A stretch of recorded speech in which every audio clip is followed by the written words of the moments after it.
ओम साईं, स्वागत है आप सभी का हमारे YouTube channel home science with Sangeeta Singh में। तो कैसे हैं फ्रेंड्स आप लोग? आई होप कि स्वस्थ होंगे, मस्त होंगे। तो हमेशा की तरह आज भी मैं बहुत ही यूजफुल टिप्स एंड ट्रिक्स और कुछ आइडियाज लेके हाजिर हूँ। तो फ्रेंड्स आप लोग से मेरी छोटी सी रिक्वेस्ट है, वीडियो को बिना स्किप किए एंड तक देखिएगा ताकि एक भी टिप्स आपसे मिस ना हो। तो और फ्रेंड्स वीडियो अच्छा लगता है तो लाइक करिए, शेयर करिए। अगर चैनल पर पहली बार हो तो प्लीज़ चैनल को सब्सक्राइब करिए। तो आज मैं आपको ऐसा टिप्स बताऊंगी जिससे बिना हाथ लगाए आपका एक एक कपड़ा चमकता हुआ निकलेगा, बिल्कुल चमचमाता हुआ। और साथ में आप ढेर सारा बिजली बिल और समय का भी बचत कर सकते हैं। तो चलिए बढ़ते हैं फर्स्ट टिप्स की तरफ। देखिए फर्स्ट टिप्स हमारा, सबसे पहले हम मशीन को ही साफ़ करेंगे। तो कपड़े तो हम धुल लेते हैं लेकिन मशीन को हम जल्दी सफाई नहीं करते हैं, और मशीन को हम पानी से ऊपर से नहीं धुलते हैं। तो धीरे धीरे करके वो गंदा हो जाता है, कपड़े के धो छींटे और बहुत सारे ऐसे डस्ट बैठ जाते हैं जिससे बहुत ही गंदा हो जाता है। तो देखने में भी अच्छा नहीं लगता है। धीरे धीरे मशीन का जो स्विच बटन है वो जाम होने लगता है। तो देखिए इसको साफ़ करने के लिए मैं बहुत ही छोटा सा टिप्स शेयर कर रही हूँ जिससे आपका मशीन भी बिल्कुल ख़राब नहीं होगा, ना ही आपको करंट लगने का चांस रहेगा। तो देखिए कितना अच्छे से साफ़ हो जाएगा, लगेगा आपका पुराना से पुराना मशीन भी लगेगा बिल्कुल नया, आज ही खरीद के आया है।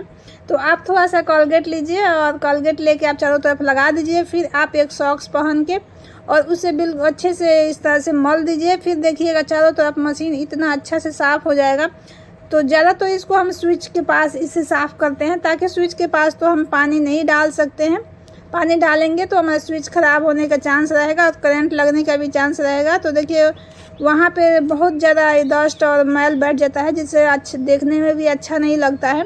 तो देखिए इस तरह से आप महीने में एक बार साफ़ कर लेंगे या सप्ताह में, तो लगेगा आपका मशीन बिल्कुल नया खरीद के आया हुआ है। ये मेरा मशीन 15 साल पुराना है और मैं ऐसे ही साफ़ करती हूँ। तो देखिए बिल्कुल ही नहीं लगेगा कि ये पुराना मशीन है और बहुत अच्छे से काम करता है।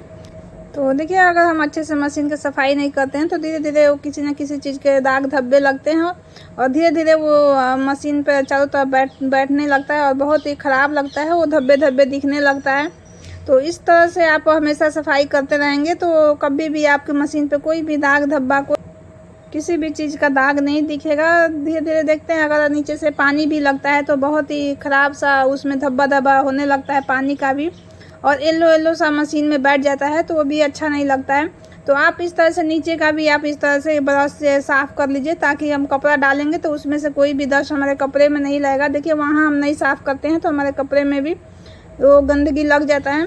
तो फ्रेंड्स सबसे पहले कपड़े धुलने के लिए हमें सबसे पहले पानी भरना चाहिए।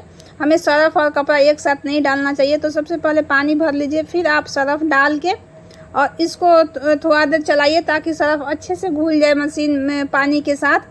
तो देखिए पानी हमें ज़्यादा कम भी नहीं रखना है, ज़्यादा भी नहीं रखना है। और ज़्यादा हम कम कपड़े भी डाल के धुलते हैं तो उससे भी मोटर पे जोर पड़ता है, और ज़्यादा कपड़े भी धुलते हैं उससे भी मोटर पर जोर पड़ता है। तो आपका मशीन जितना केजी का है उसके हिसाब से ही आप कपड़ा डालिए, और पानी हमें उतना ही डालना चाहिए जहाँ तक कि वो नेट का कपड़ा दिया जाता है। तो उससे हमें ज़्यादा ऊपर और ज़्यादा नीचे भी नहीं डालना चाहिए।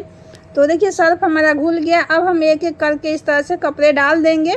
तो कपड़े हमेशा आप वो धुलने के लिए सीधा करके डालिए, तो इससे कपड़ा जल्दी साफ़ होता है। तो देखिए इस तरह से कपड़ा डाल के और हमें इसे छोड़ देना है। आपको जब भी धुलना है तो आप कपड़ा इस तरह से सर्फ घोल के और डाल के आप आधा घंटा के लिए इसे भिंगा के मशीन में छोड़ दीजिए, और फिर इसे आप चलाइए। फिर देखिएगा इतना अच्छा और कम सर्फ में और कम टाइम में आपका कपड़ा इतना जल्दी साफ़ होगा। आप तो एक साथ ही डालकर चलाने लगते हैं, इससे कपड़ा जल्दी साफ़ भी नहीं होता है और अब हमारा बहुत टाइम भी लगता है, इससे बहुत ज़्यादा बिजली बिल भी खर्च होता है।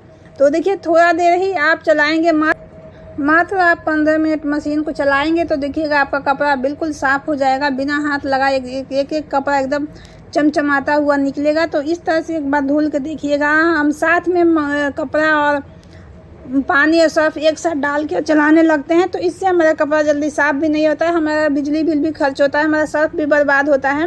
तो चलिए बढ़ते हैं नेक्स्ट टिप की तरफ। नेक्स्ट टिप्स में मेरा छोटा सा है लेकिन बहुत ही यूजफुल है।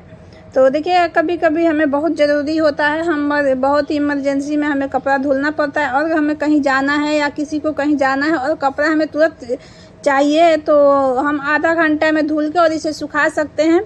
तो देखिए मोटे मोटे कपड़े सूखने में बहुत टाइम लगता है, जैसे कि हमारा ये जीन्स का कपड़ा हो गया, टी शर्ट हो गया, ये सब सूखने में बहुत टाइम लगता है। तो इसको सुखाने के लिए मैं बहुत ही छोटा सा आइडिया शेयर कर रही हूँ। तो जब भी आप कपड़ा धुले और आप ड्रायर में सुखाए तो उसके साथ एक सूखा सा तौलिया डाल दीजिए।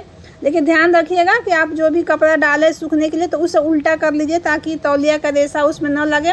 और आप धोया हुआ और सूखा हुआ टॉवल डालिएगा जिससे कि कपड़ा गंदा ना हो। आप साफ़ सुथरा टॉवल डालिएगा तो देखिएगा बहुत ही जल्दी कपड़ा सूख जाता है। जो भी कपड़े का मॉइस्चर होता है वो टॉवल सोख लेता है। आधा कपड़ा आपका ऐसे मशीन में सूख जाएगा और आधा आप टॉवल डाल दीजिएगा सूखा तो वो खींच लेगा। तो इससे आपका देखिएगा आप जैसे ही आप धूप में या कहीं भी घर में भी आप डालेंगे फ़ैन के नीचे तो 15 से 20 मिनट में आपका कपड़ा सूख जाएगा। अगर आपको कहीं जाना है, अगर इमरजेंसी में कपड़ा धुलना है तो ये तरीके को ज़रूर अपनाएं। बहुत ही शानदार घरेलू तरीका है।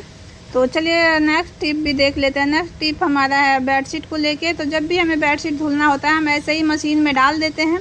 तो एक तो ये हमारा मशीन में जो बेडशीट होता है पूरे कपड़े को लपेट लेता है और कपड़ा इसके साथ साथ साफ़ नहीं होता है, उसके अंदर ये गांठ बना लेता है।